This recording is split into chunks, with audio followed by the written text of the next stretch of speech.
Ya, selamat pagi, kelas TIP 17.2. Assalamualaikum warahmatullahi wabarakatuh. Ketemu lagi kita di mata kuliah keamanan jaringan komputer. Alhamdulillah pada pertemuan kita kali ini kita sudah sampai pada pertemuan yang ke-11 kalau lihat dari jadwal di Siakat ya. Nah, untuk materi kuliah yang ingin saya sampaikan berkaitan nanti dengan pengaturan keamanan pada WiFi LAN.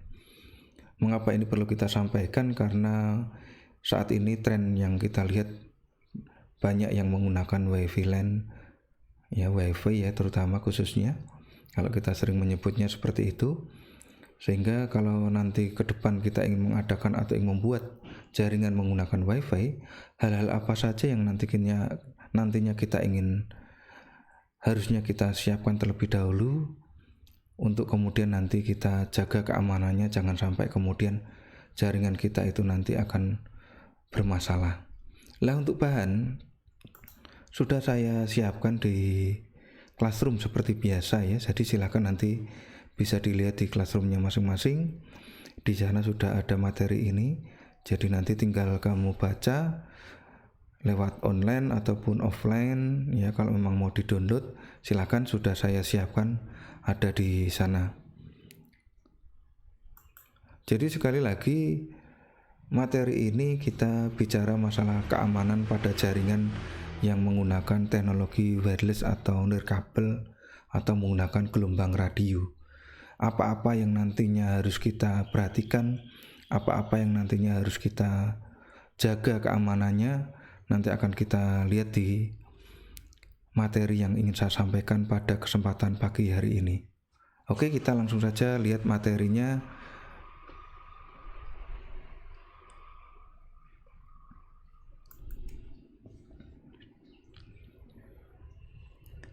Keamanan wireless LAN.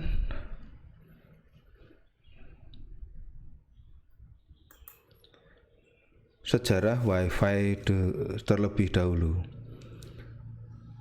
WiFi pertama kali diperkenalkan oleh lembaga sertifikasi jaringan AS, yaitu Wireless Ethernet Compatibility Alliance atau disingkat WK, pada tahun 1999 di Atlanta. WiFi diperkenalkan sebagai merek konsumen untuk produk Institute of Electrical and Electronic Engineer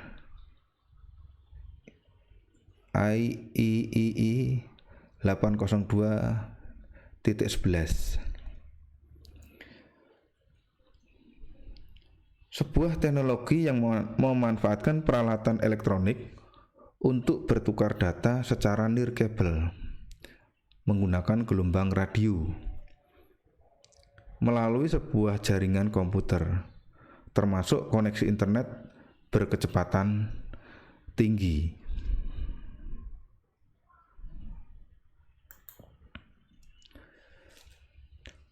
WiFi Alliance mendefinisikan WiFi sebagai produk jaringan area lokal nirkabel atau WLAN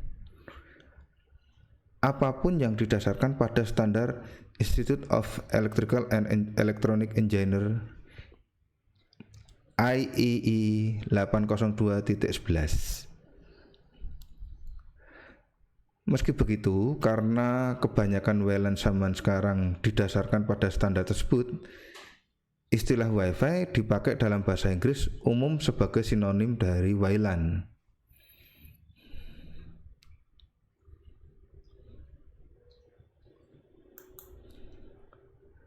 Fungsi dari WiFi. Awalnya, WiFi ditujukan untuk penggunaan perangkat nirkabel dan jaringan area lokal atau LAN. Namun saat ini lebih banyak digunakan untuk mengakses internet. Hal ini memungkinkan seseorang dengan komputer, dengan kartu nirkabel atau wireless card, atau personal digital assistant PDA atau HP smartphone untuk terhubung dengan internet dengan menggunakan titik akses atau dikenal dengan hotspot terdekat. Ini ya, jadi kita sudah terbiasa menggunakan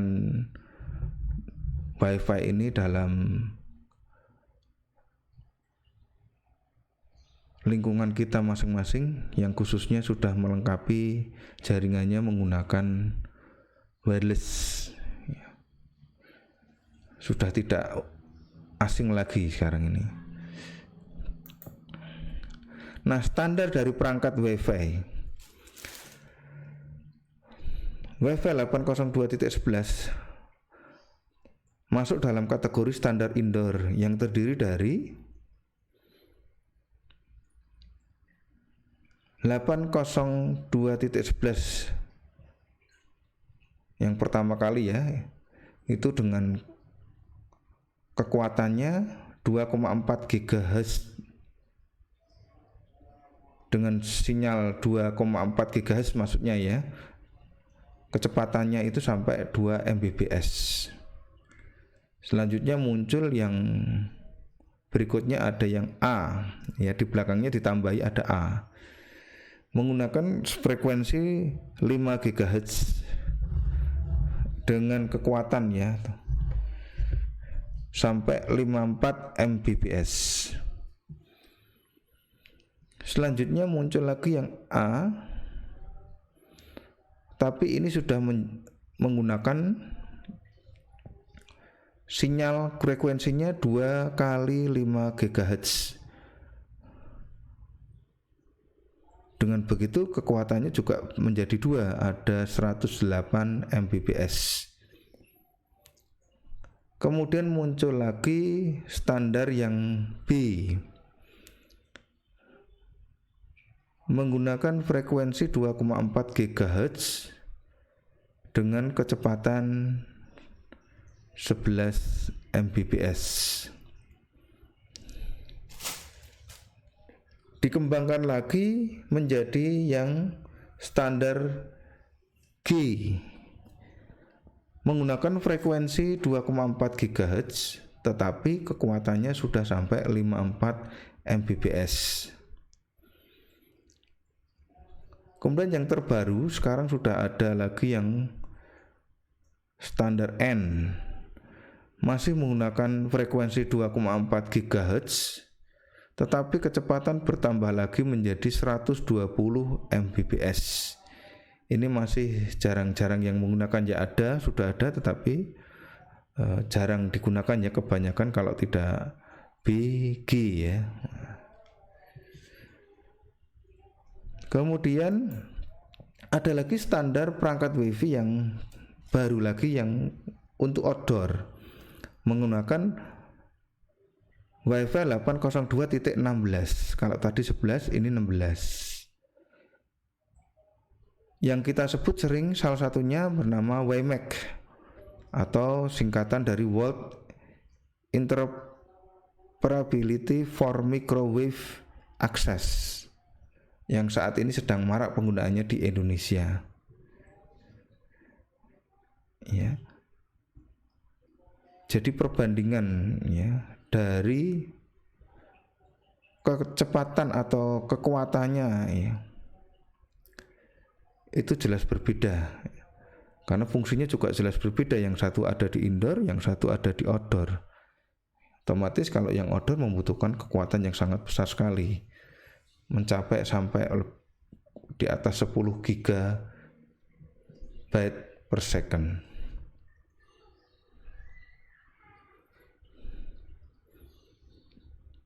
Enggak lagi pakai mega ya, sudah pakai giga. Apa itu teknologi WiMAX? Teknologi nirkabel yang menyediakan hubungan jalur lebar dalam jarak jauh. Teknologi broadband yang memiliki kecepatan akses yang tinggi dan jangkauan yang luas. Evolusi dari teknologi BWA sebelumnya dengan membawa isu open standar.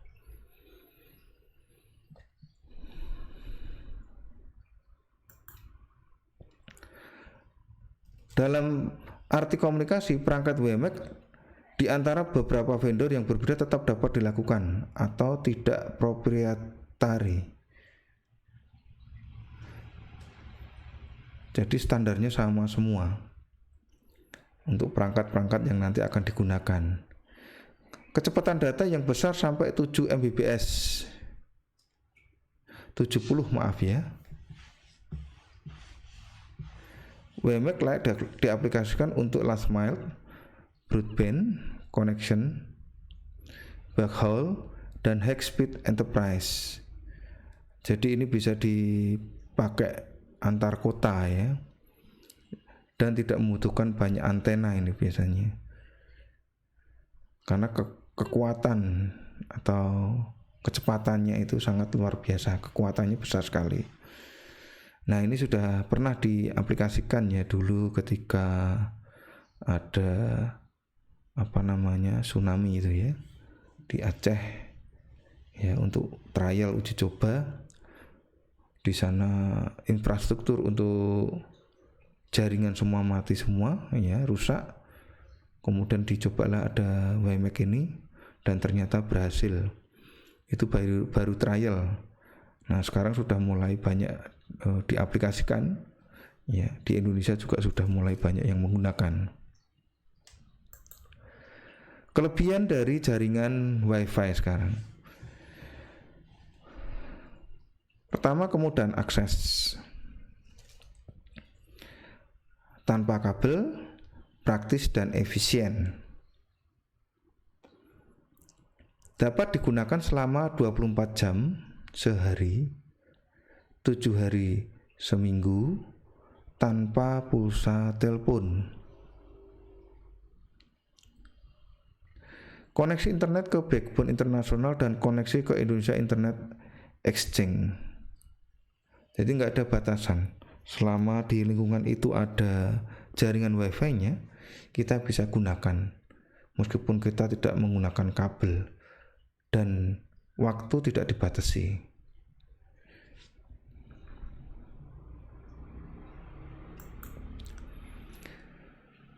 Tetapi juga memiliki ada kekurangan dari jaringan WiFi itu. Yang pertama, biaya peralatannya mahal. Jelas ya, jadi pengadaan alat-alat seperti ini ya, konfigurasinya juga tidak mudah ya, sehingga membutuhkan biaya yang mahal tentunya. Delay yang sangat besar karena menggunakan jaringan nirkabel ya, radio, gelombang radio, sehingga terjadi ada delay yang sangat besar. Kesulitan karena masalah propagasi radio. Nah, ini menggunakan sinyal radio ini ya, jadi agak kesulitan kalau nanti ada halangan-halangan.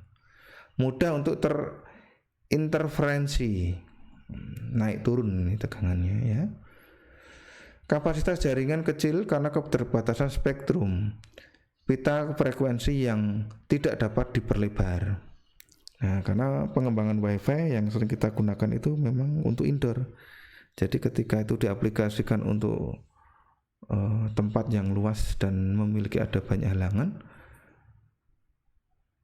menjadi terganggu atau menjadi tidak bisa maksimal hasilnya.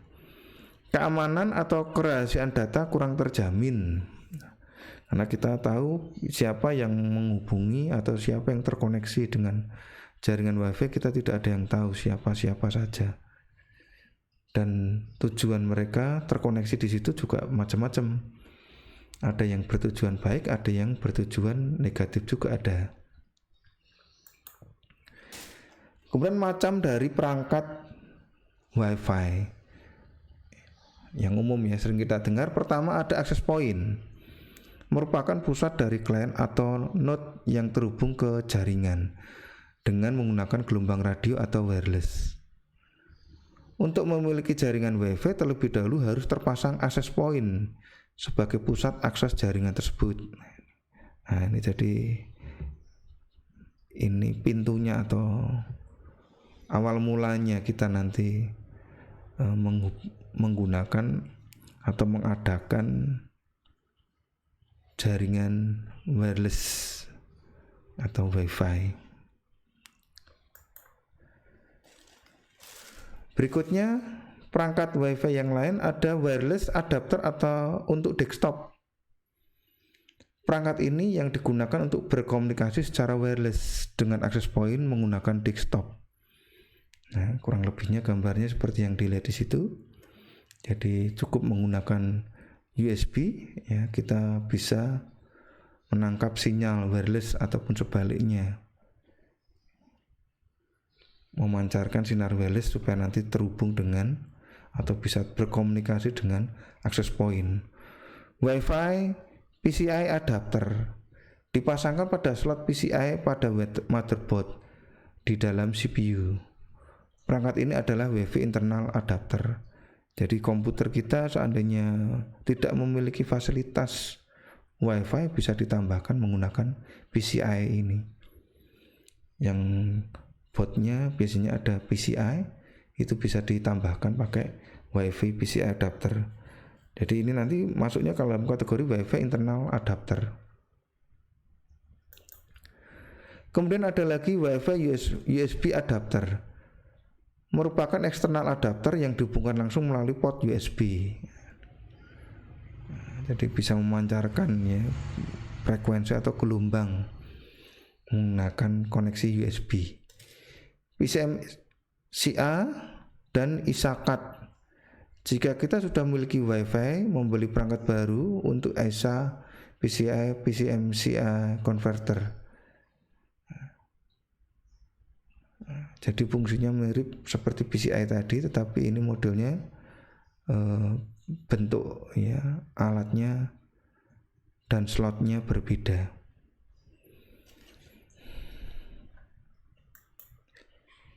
Wireless router, perangkat yang lain yang juga perlu kita siapkan. Perangkat yang melakukan fungsi sebuah router, tetapi juga mencakup fungsi sebuah titik akses nirkabel dan switch jaringan. Umumnya digunakan untuk memungkinkan akses ke internet atau jaringan komputer tanpa memerlukan koneksi kabel. Hal ini dapat berfungsi dalam kabel LAN, WLAN atau wireless. Bentuknya kurang lebihnya seperti ini. Jadi bisa digunakan untuk titik akses nirkabel atau switch jaringan. Memperkuat sinyal jaringan juga bisa ini ya. Dimanfaatkan untuk membantu koneksi dengan jaringan Wi-Fi. Kemudian mode dari jaringan Wi-Fi. Yang pertama ada ad hoc. Sistem ad hoc bisa disebut sistem peer-to-peer. Dalam arti satu komputer dihubungkan ke satu komputer dengan saling mengenal SSID. Bila digambarkan mungkin lebih mudah membayangkan sistem direct connection dari satu komputer ke satu komputer lainnya dengan menggunakan twist pair kabel tanpa perangkat hub. Jadi langsung nih ya, kalau ad hoc ini antar komputer, tidak ada akses pointnya, asalkan kita tahu SSID yang dimiliki oleh komputer tersebut, ya kita bisa terkoneksi langsung dengan komputernya. Jadi tidak membutuhkan akses point ini.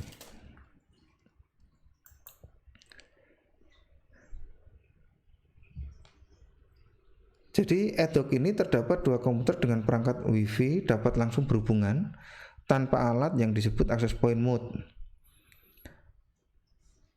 Pada sistem ad hoc tidak lagi mengenal sistem sentral yang biasanya difungsikan pada access point.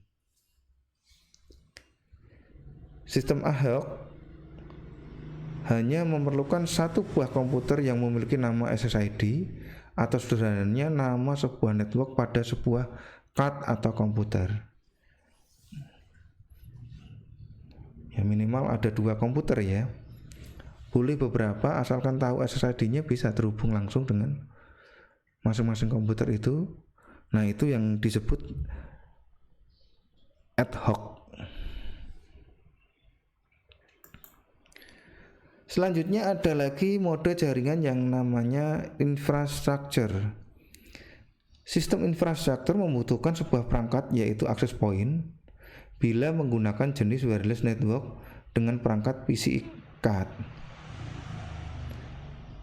Access point berfungsi sebagai pengatur lalu lintas data sehingga memungkinkan banyak klien dapat saling terhubung melalui jaringan atau network.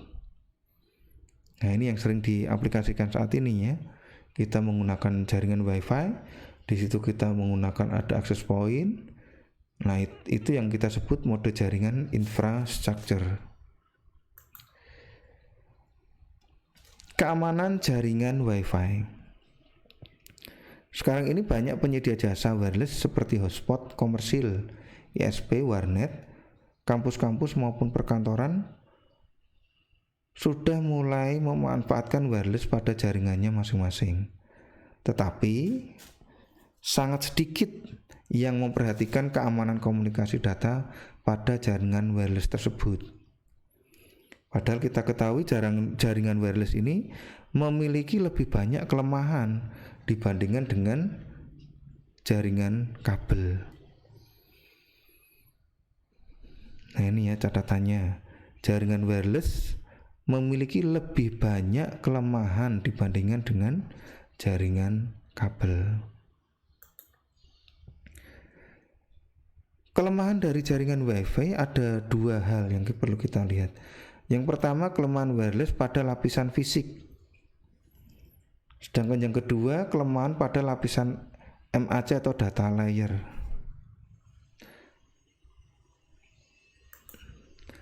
Sekarang kita lihat dulu kelemahan jaringan WiFi yang fisik.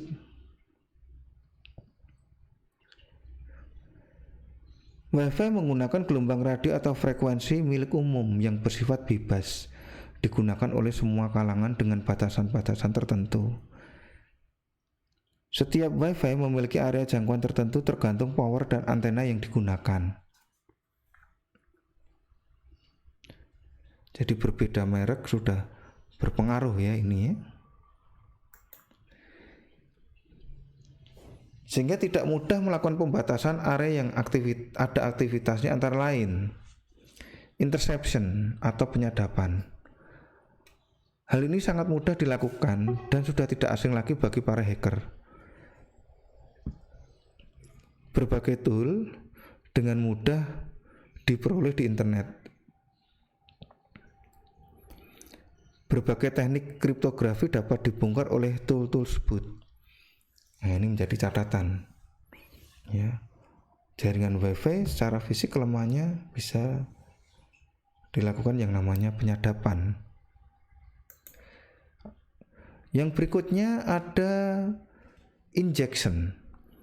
Pada saat transmisi melalui radio, dimungkinkan dilakukan injection karena berbagai kelemahan pada cara kerja WiFi, di mana tidak ada proses validasi siapa yang sedang terhubung atau siapa yang memutuskan koneksi saat itu.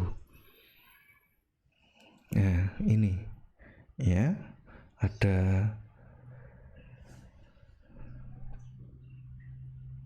injection ya. Karena tidak diketahui siapa saja yang terhubung saat ini, kemudian siapa saja yang keluar.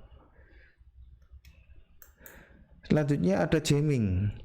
Sangat dimungkinkan terjadi, baik disengaja maupun tidak disengaja, karena ketidaktahuan pengguna wireless tersebut. Pengaturan penggunaan kanal frekuensi merupakan keharusan agar jamming dapat diminimal. Jamming terjadi karena frekuensi yang digunakan cukup sempit, sehingga penggunaan kembali channel sulit dilakukan pada area yang padat jaringan dan kabelnya. Nah, jadi kita tidak tahu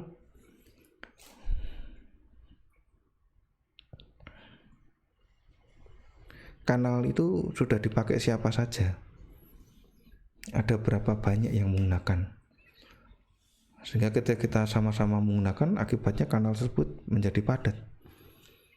Nah, jamming baru terjadi. Locating mobile nodes. Dengan berbagai software, setiap orang mampu melakukan wireless site survey dan mendapatkan informasi posisi, letak setiap WiFi dan beragam konfigurasinya masing-masing. Hal ini dapat dilakukan dengan peralatan sederhana seperti handphone yang kategori smartphone ya, atau laptop yang sudah didukung GPS sebagai penanda posisi. Nah, jadi teknologi pendukung yang seharusnya kita gunakan untuk hal yang lain, tetapi dimanfaatkan untuk mengetahui posisi dari WiFi itu sekarang ada di mana yang aktif. karena didukung oleh sistem yang memiliki fasilitas tersebut.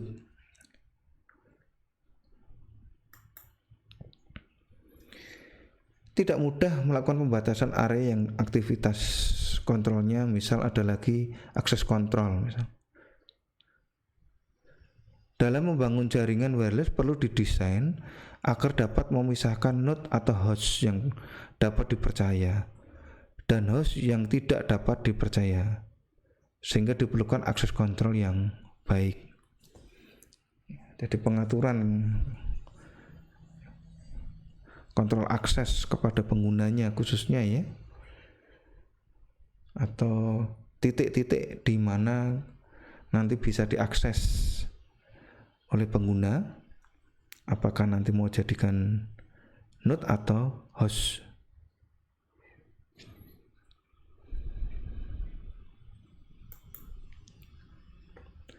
Ada lagi pembatasan area yang aktivitasnya bisa mengganggu ya jaringan WiFi secara fisik, yaitu hijacking. Ada serangan yang namanya man in the middle yang dapat terjadi pada wireless karena berbagai kelemahan protokol tersebut, sehingga memungkinkan terjadi hijacking atau pengambil alihan komunikasi yang sedang terjadi dan melakukan pencurian atau modifikasi informasi. Ya, jadi jaringannya sengaja dimodifikasi, dirubah oleh yang namanya hijacking ini.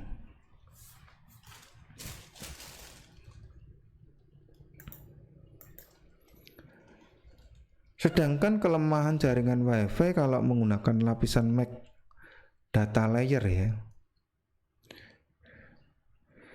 jika sudah terlalu banyak node atau klien yang menggunakan channel yang sama dan terhubung pada access point yang sama, maka bandwidth yang mampu dilewatkan akan menurun. Sehingga dengan demikian MAC address sangat mudah di-spoofing, ditiru atau diduplikasi. Ini menjadi banyak permasalahan keamanan. Lapisan data atau MAC juga digunakan dalam autentikasi dalam implementasi keamanan WiFi berbasis WPA radius standar 802.1x plus TK/IP dan AS.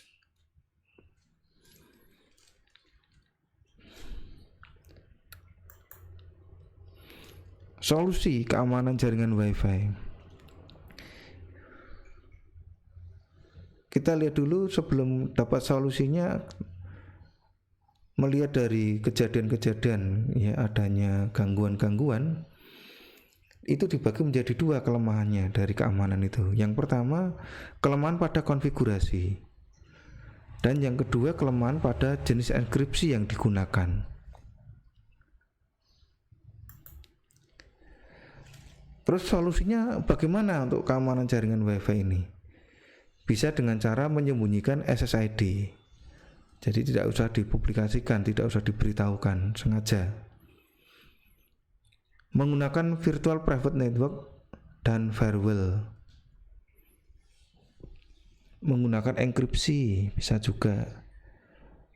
Mengganti password administrator standar, ini harus wajib setiap kali kita men-setting ya jaringan WiFi untuk pertama kali. Jangan lupa password administrator defaultnya diganti dulu. Matikan access point saat tidak dipakai. Ini lupa kadang ya, karena pengennya 24 jam, hampir 24 jam full dipakai terus, padahal yang pakai ketika kita tinggal nggak tahu ya siapa. Ubah default SSID. Nah ini juga hampir sama dengan password administrator tadi. Jadi SSID yang diberikan oleh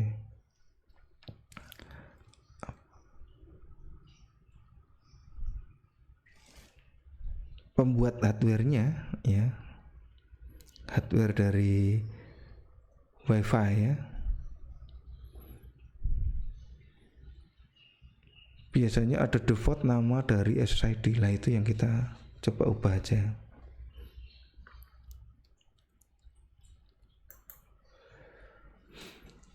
Berikutnya, solusi keamanan yang lain mengisolasi wireless network dari LAN. Ya, sengaja tidak dihubungkan. Mengontrol signal wireless, memancarkan gelombang pada frekuensi yang berbeda.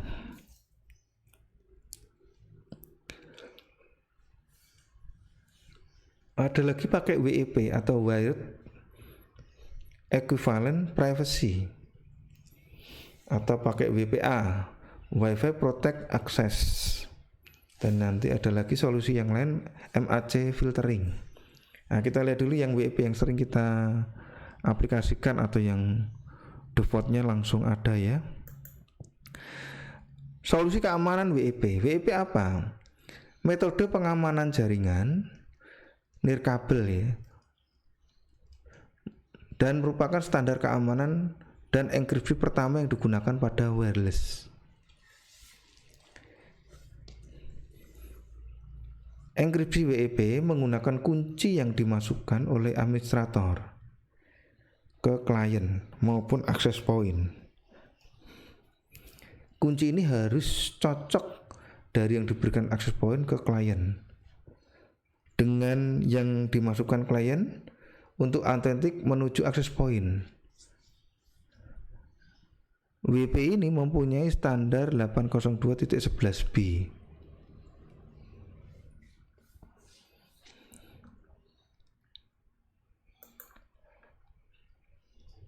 Alasan mengapa memilih WEP? WEP merupakan sistem pengamanan yang sebenarnya lemah ya.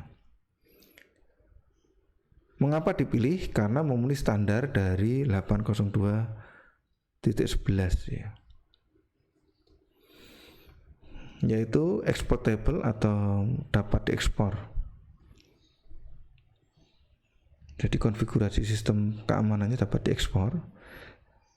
Reasonably strong atau kuat.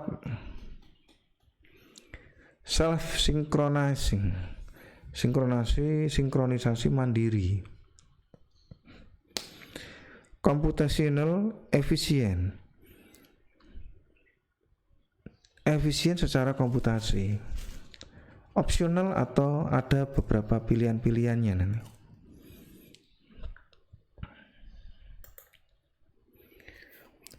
Fungsi dari keamanan WEP. WEP ini dapat digunakan untuk verifikasi identitas pada authenticating station. WEP dapat digunakan untuk data encryption. Jadi ketika ada user atau pengguna pengen mengakses access point, itu nanti akan ditanya kuncinya untuk masuk ke jaringan itu. Kalau nanti cocok, diizinkan untuk masuk. Kalau nanti tidak cocok, dibatalkan atau ditolak. Dan kunci itu dibuat dalam bentuk enkripsi.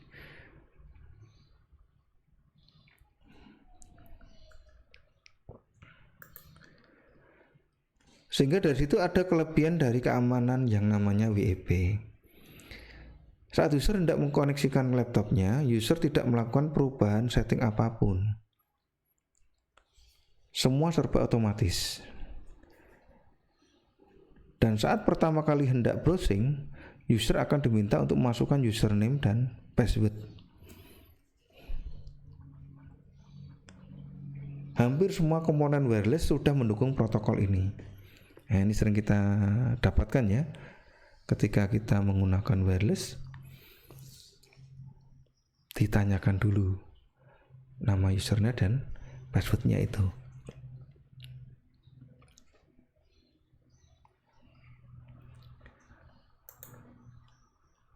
Sedangkan kelemahan dari WEP apa? Masalah kuncinya lemah.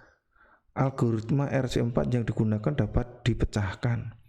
Sudah ada toolnya ya untuk memecahkan algoritma RC4 dari kunci yang dipakai pada jaringan WEP. WEP menggunakan kunci yang bersifat statis, tidak berubah-ubah ya. Masalah initialization vector WIP. Masalah yang lain, integritas pesan, cyclic redundancy check atau CRC 32.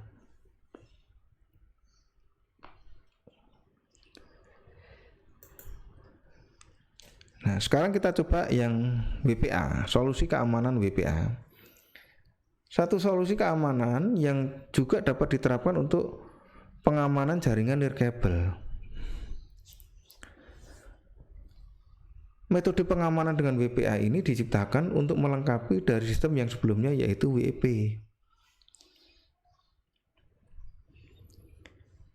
WPA mengimplementasikan layer dari IEEE atau IEEE ya, yaitu layer 802.11i. Nantinya WPA akan lebih banyak digunakan pada implementasi keamanan jaringan nirkabel.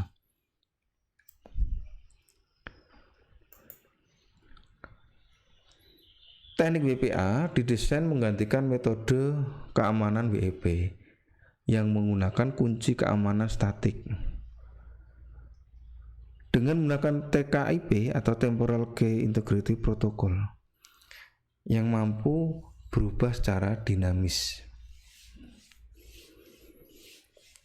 Protokol TKIP akan mengambil kunci utama sebagai starting point yang kemudian secara reguler berubah sehingga tidak ada kunci enkripsi yang digunakan dua kali.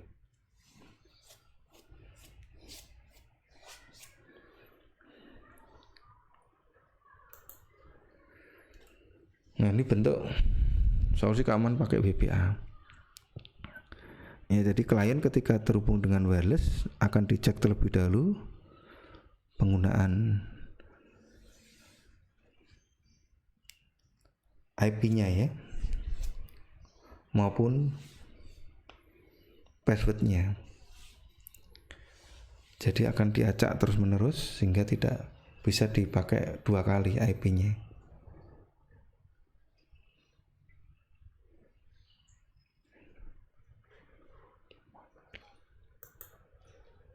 Kelebihan dari WPA, meningkatkan enkripsi data dengan teknik Temporal Key Integrity Protocol atau TKIP.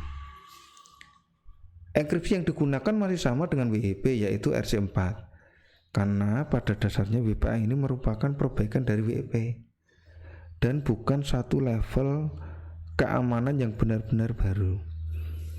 Walaupun beberapa device ada yang sudah mendukung aplikasi AS, yaitu enkripsi dengan keamanan yang paling tinggi.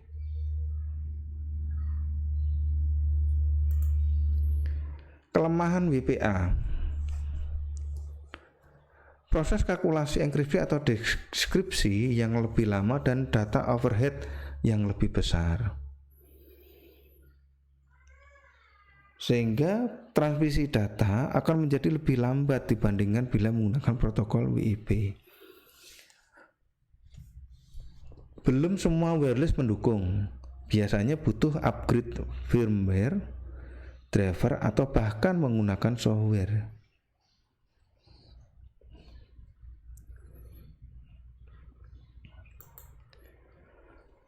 Solusi keamanan WPA 2. WPA 2 adalah penerus untuk menggantikan WPA.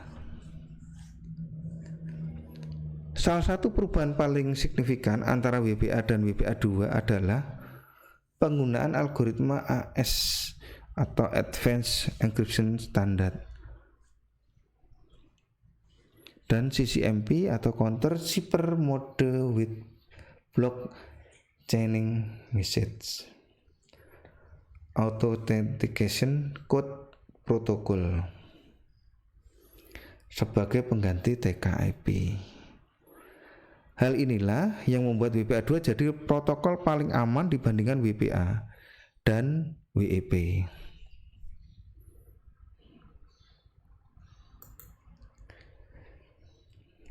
Ada dua jenis WPA 2, yaitu personal dan enterprise. Perbedaan utama dari WPA 2 personal dan enterprise ada pada tahap autentikasinya. Sebagian besar jaringan Wi-Fi menggunakan WPA2 personal, seperti pengguna rumahan dan bisnis kecil.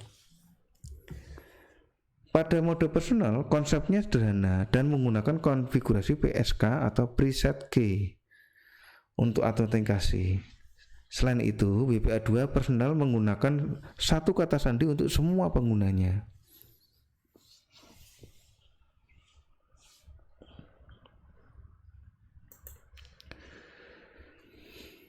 Masih ya, WPA personal, WPA2 maksudnya ini ya, WPA2 personal dan enterprise. Sedangkan WPA2 enterprise banyak sebagian besar digunakan oleh perusahaan besar. Metode ini tidak cocok untuk pengguna rumahan karena menggunakan username dan password unik untuk setiap penggunanya, serta memerlukan server autentikasi radius. Pengguna yang ingin memakai Wi-Fi harus memiliki akses yang terhubung ke database terlebih dahulu.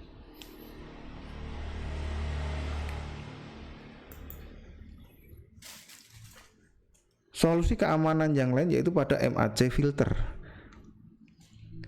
MAC addressing filter merupakan metode filtering untuk membatasi akses dari MAC address yang bersangkutan. Hampir setiap wireless access point maupun router difasilitasi dengan keamanan MAC filtering. MAC filter ini juga merupakan metode sistem keamanan yang baik dalam WLAN karena peka terhadap jenis gangguan seperti pencurian fisik card dalam MAC filter dari suatu access point, sniffing terhadap wireless LAN.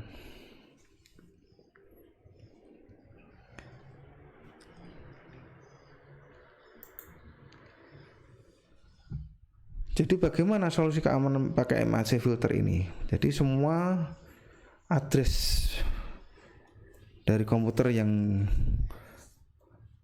jadikan klien itu didaftarkan semua. Jadi masuk daftarnya. Ketika nanti ada klien yang lain yang belum pernah mendaftar atau bukan yang terdaftar dalam listnya, nanti akan secara otomatis ditolak.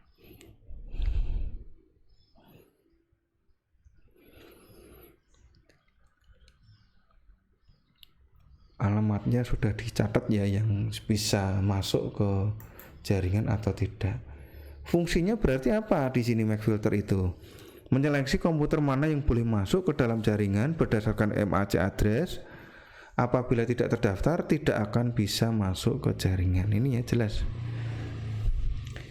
MAC filter address akan membatasi user dalam mengakses jaringan wireless.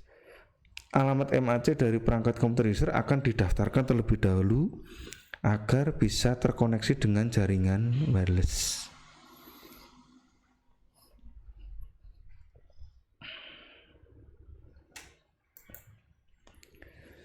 Sedangkan kelemahan dari MAC filter, MAC address bisa diketahui dengan software yang namanya Kismet. Nah, ini untuk pembelajaran saja ya, jadi jangan nanti malah digunakan untuk hal yang negatif. Mengetahui MAC address dari komputer teman kita. Ini contoh, ada software namanya Kismet yang dapat digunakan untuk mengetahui MAC address-nya. Setelah diketahui MAC address-nya, bisa ditiru dan tidak terjadi konflik walau ada banyak MAC address sama terkoneksi dalam satu akses point.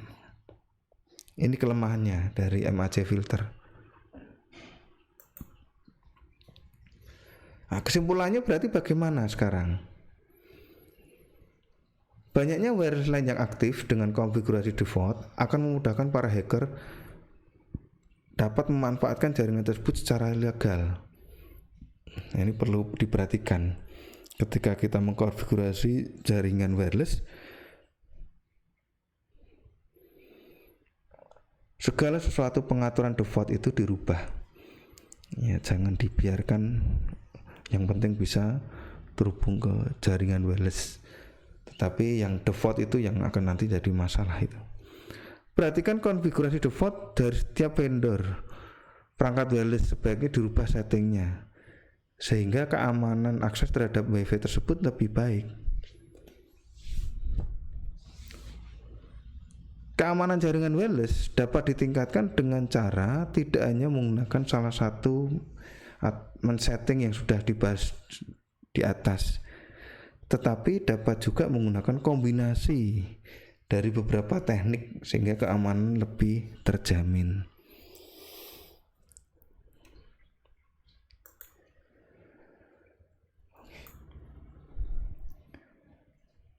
Ya, dari presentasi tadi kita bisa melihat bahwa untuk keamanan menggunakan WiFi ini tergantung kita kemudian nanti bagaimana mengusahakan dari beberapa keamanan yang tadi sudah kita lihat, semuanya memang ada kelemahannya.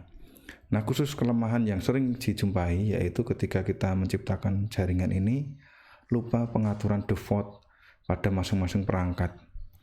Jadi default setting yang ada di perangkat itu kadang kita lupakan, sehingga ketika kita menggunakannya asalkan sudah terkoneksi dengan jaringan, kita melupakan settingannya, yaitu dengan merubah entah itu passwordnya ataupun nama dari SSID.